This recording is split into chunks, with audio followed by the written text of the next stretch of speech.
मी तुम्हाला प्रश्न दाखवेन, तुम्ही उत्तर देण्याचा प्रयत्न करा आणि मग आपण त्यावर चर्चा करूया.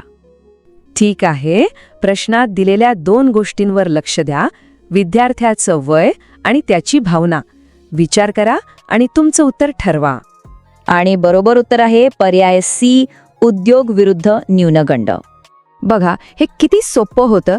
विद्यार्थ्याचं वय 10 वर्ष आहे, म्हणजे तो 4थ्या टप्प्यात आहे आणि त्याला मी काहीच बरोबर करू शकत नाही असं वाटते. ही भावनाच न्यूनगंड दर्शवते. म्हणून उत्तर आहे उद्योग विरुद्ध न्यूनगंड. प्रश्न काळजीपूर्वक वाचा. यात विचारलंय, कोणते वैशिष्ट्य नाही? आणि बरोबर उत्तर आहे डी, विकास प्रामुख्याने जैविक प्रवृत्तीमुळे होतो. आपण आत्ताच पाहिलं की जैविक प्रवृत्तीवर भर कोणी दिला होता? फ्रॉइडने.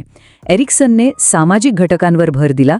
त्यामुळे पर्याय डी हे एरिक्सनच्या सिद्धांताचं वैशिष्ट्य नाही.